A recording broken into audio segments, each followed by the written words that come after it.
Hii sio hadithi ya filamu, ni tukio halisi lililotokea katika jamii yetu.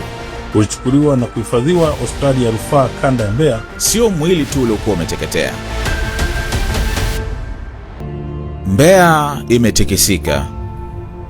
Tanzania imetazama kwa mshangao na hasira. Ndoto ya binti mdogo mwenye miaka 21, Shairoz Michael Mabula, mwanafunzi wa mwaka wa kwanza katika Chuo Kikuu cha Mzumbe tawi la Mbeya, akisomea sheria, rafiki na binti wa daktari maarufu wa moyo, imezimwa kikatili mno. Hii sio hadithi ya filamu, ni tukio halisi lililotokea katika jamii yetu, na linatuuliza swali zito: imekuwaje roho za binadamu zikawe na ukatili wa aina hii?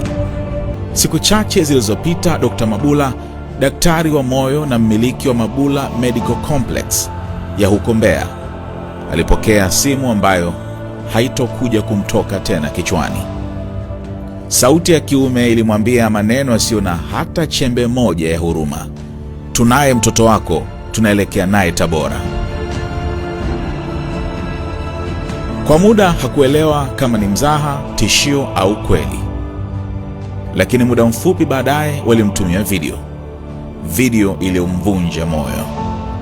Shairozi, binti yake, alionekana akipigwa, akiteswa.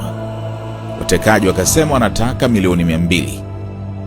Kwa uchungu, daktari akatuma kiasi kidogo cha pesa alichoweza kupata, akiwa na matumaini kuwa binti yake atapunguziwa mateso na kwamba ataokoa maisha yake.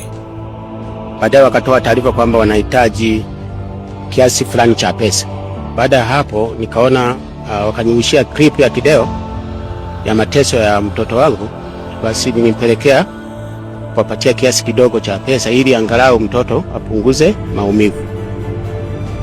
Lakini tamaa haijui huruma. Watu hao waliendelea kumtesa. Tarehe 16 Septemba mwaka huu 2025, usiku wa saa 5, msamaria mwema aliyeona moto ukiwaka kwenye mtaa wa Moravian, kata Isyesye, Mbeya, akatoa taarifa. Kikosi cha zimamoto kilifika. Moto ulipodhibitiwa, waliukuta mwili wa Shairozi ukiungua. Sio mwili tu uliokuwa umeteketea, bali pia ndoto zake, furaha ya familia yake na imani yetu ya pamoja katika utu wa binadamu. Kamanda wa polisi mkoa wa Mbeya, kamishna msaidizi mwandamizi wa polisi SACP Benjamin Kuzaga, alithibitisha kuwa ni kweli mwili uliokutwa umeungua ulikuwa ni wa Shairoz. Mwili wa marehemu ulichukuliwa na kuhifadhiwa hospitali ya rufaa kanda ya Mbeya, na baada ya uchunguzi wa kitabibu na kuhusisha ndugu, ilibainika kuwa mwili huo ni wa Shairoz Mabula aliyekuwa anatafutwa baada ya kuripotiwa kupotea. Shairoz hakuwa jambazi, hakuwa gaidi, hakuwa mtu wa mabaya. Alikuwa binti wa kizazi kipya cha Tanzania, msichana aliye na ndoto, masomo na maisha mbele yake, ndoto ambazo sasa zimeishia kuwa majivu. Hasira na majonzi vimetapakaa. Wamekatisha ndoto zako kikatili kama vile ulikuwa jambazi.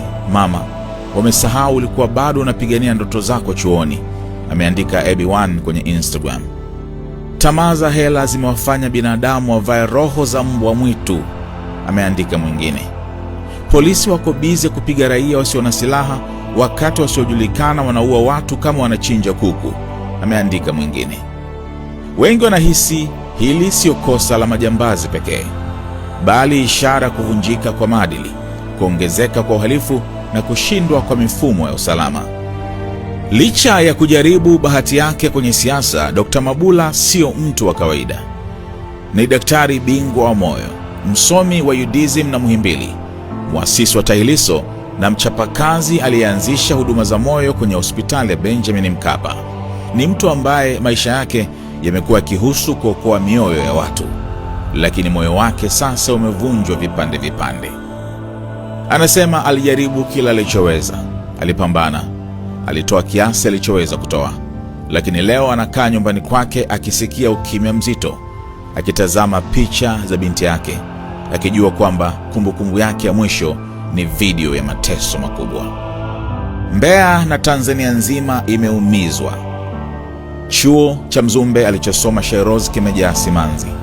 Familia na marafiki wamekusanyika wakiomboleza, wakijaribu kuelewa kwa nini. Mji mzima unasema kwa sauti moja, hili halikubaliki. Mtu mmoja ameandika, damu ya mtu haimwagiki bure. Waliofanya hivi wajue damu ya Shairoz inalilia haki yake. Haki ya Mungu haichelewi. Sasa macho yote yapo kwa vyombo vya dola. Je, watekaji hao watapatikana? Je, familia hii itapata faraja? Je, taifa litaamka na kujenga mifumo bora ya usalama? Au tutasahau na kusonga mbele hadi tukio jingine la kikatili litakapojitokeza? Kifo cha Shairoz sio tu msiba wa familia ya Mabula, ni kengele ya tahadhari kwa kila mmoja wetu. Ni ukumbusho kwamba tamaa, chuki za kisiasa na kushindwa kwa mifumo ya ulinzi vina gharama halisi. Maisha ya vijana wetu.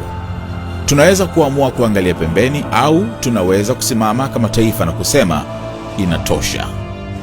Kwa sasa tunaomboleza, tunamlilia Shairoz, tunamkumbuka kama binti wa matumaini, lakini zaidi ya yote tunadai haki kwa ajili yake, kwa ajili ya familia yake, na kwa ajili ya kila msichana anayepaswa kuishi katika taifa salama.